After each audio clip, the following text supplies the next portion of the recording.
प्रणाम। कल्याण हो। मुझे आपका समाचार सुनाना चाहिए। हाँ अभी से कहो गुरुदेव पधारे। महाराज के जीवन की जय जयकार हो, महाराज की जय हो। दीनानाथ दयाल के शंकर हो सहाय और ब्रह्मपुत्र नारद ऋषि द्वार पधारे आए। महाराज प्रथम डोली पर गुरुदेव का आगमन हुआ है। संत मिलन को चाहिए संगमाया हनुमान जो जो भगवान में धरे कोटि यज्ञ समान। संत का आगमन हुआ है, आह्वान को त्याग करके हम स्वयं ही चलते हैं। आओ आइए महाराज। देख के कंस शीस नाय पद बंद करे बैठाए बरहंस सुवासन सिना। करता हूँ श्रीराज प्रणाम आपको। राजन शंकर बढ़ाए आपके यश और प्रताप को। मुस्लिम के दोनों के माई और बाप को। आइए बैठिए बैठिए बैठिए। बड़े प्रेम से राजा कंस ने देव श्री नारायण को अपने सिंहासन पर विराजमान किया। उन्हें पूछने लगे, कहिए राजन जब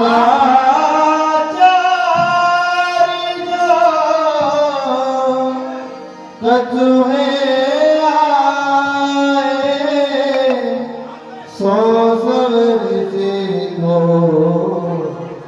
कंस सुना। कहो राजन जब से आप हमारे पास से विद्या अध्ययन करके मथुरापुरी में आए हो तब से आपने अपने राज्य में आकर क्या क्या किया है और क्या क्या करने वाले हो सभी हमें बताओ। अवश्य बोलिए। हाँ अवश्य बताऊंगा। आ रहा है। बोले जैसे ही मैं मथुरापुरी में आया तो मैंने देखा देवकी पुत्री देवकी मेरी बहन है, पिताजी ब्राह्मणों में लीन है, यज्ञ में लीन है। मैंने तुरंत निर्णय किया मैं अपनी बहन देवकी का विवाह भटेश्वर निवासी सूरसेन जी के पुत्र वसुदेव जी के साथ करूंगा। बहुत अच्छा। बड़ी धूमधाम से विवाह हुआ। गुरुदेव मैं विवाह करने के लिए जैसे ही देवकी को रथ में बिठा करके चलने लगा तो आकाशवाणी होती है, जिस बहन देवकी के विवाह में नव इतना खुशहाल है हम बतलाए देते हैं देवकी का अष्टम पुत्र होगा तेरा काल। मुझे बड़ा क्रोध आया, मैंने शस्त्र निकाला अपनी बहन देवकी को मारने के लिए तत्पर हो गया। बहुत अच्छा किया राजन। बीच में वसुदेव जी आए, देवकी को बचाया। बीच में पिताजी आए, उनका सर का ताज मैंने ले लिया और मैं यहाँ का युवराज नहीं महाराज बन गया। बहुत अच्छा किया राजन। अच्छा किया ना। बहुत अच्छा किया ना। और इतना ही नहीं मैंने अपने पिताजी को कारागार में डाल दिया। अच्छा किया ना। ये भी बहुत अच्छा हुआ राजन ना। सब आपकी कृपा है। और वसुदेव देवकी को मैंने छोड़ दिया, कारागार में डाल दिया क्योंकि मुझे वचन दे दिया एक से लेकर 8 संतान होगी मैं आपको दे दूंगा। आप उनको मारो या छोड़ो। तो बोले समय के कुछ समय पश्चात देवकी ने प्रथम पुत्र को जन्म दिया। वह वचनबद्ध थे, पुत्र को लेकर के मेरे पास आए। अब उस पुत्र को देखा, वह बहुत ही छोटा था और मैंने उस पुत्र को देखा तो हंसने लग गया। कहले मन में विचार हुआ ये मेरा काम कैसे हो सकता है। तो मुझे दया आ गई।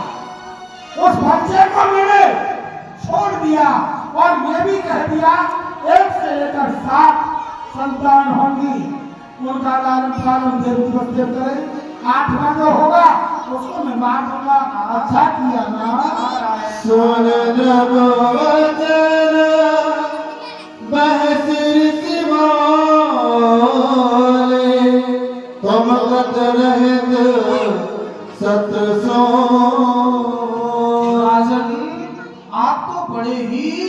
जानते हो, आपने जो अब तक कार्य किए बड़े ही अच्छे किए, लेकिन आपने जो प्रथम पुत्र को छोड़ दिया, उसको समाप्त नहीं किया, यही अच्छा नहीं किया राजन।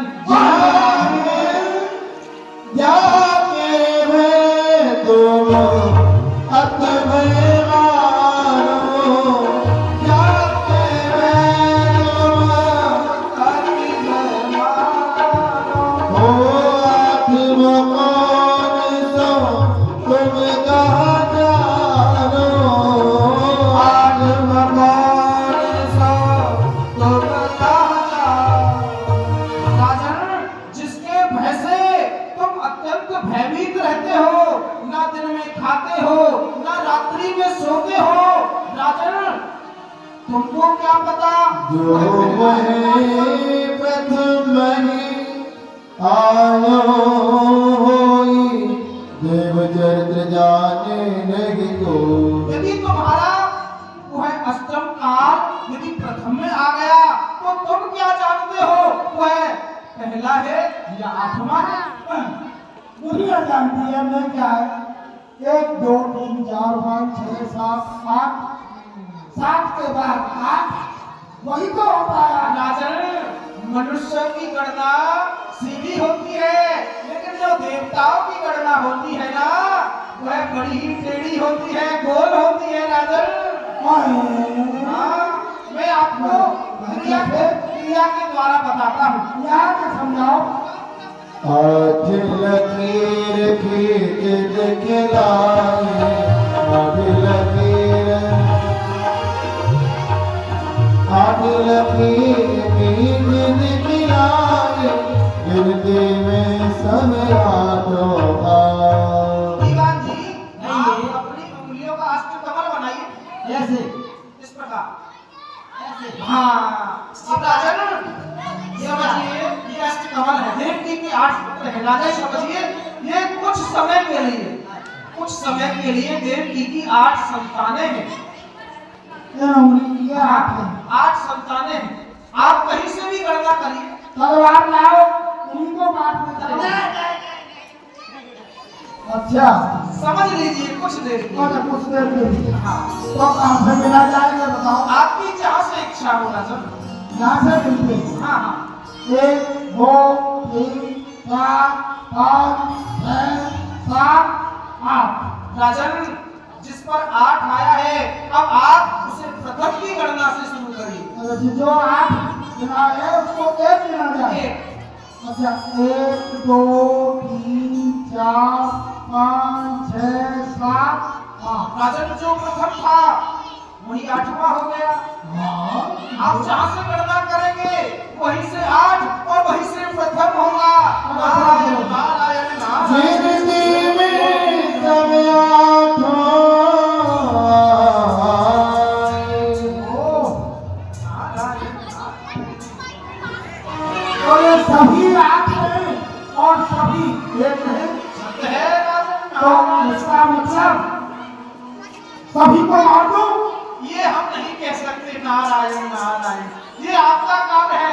एक को छोड़ो या किसी को मत छोड़ो राजन, ये आपका कार्य है। हमारा कार्य आपको समझाना था, हमारा कार्य हो गया। अब हम चलते हैं अपने रास्ते ये से। समझाए कैसी ज्ञानी, गुरुदेव, आप जा रहे हो? जा रहे हैं। दुनिया से जा रहे हो? नहीं, पहले तुम्हें भेजेंगे तब जाएंगे। तो नाश्ता वास्ता हो जाए रास्ता से नहीं है रास्ता। तो पकड़ लीजिए रास्ता। नारायण नारायण।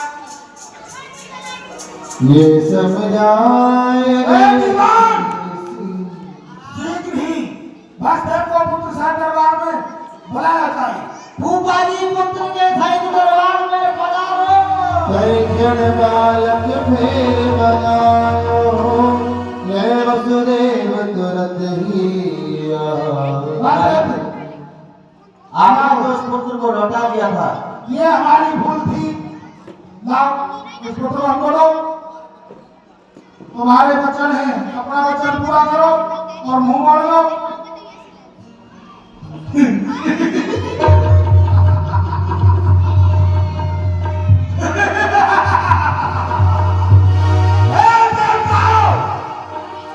मैं भस्तर और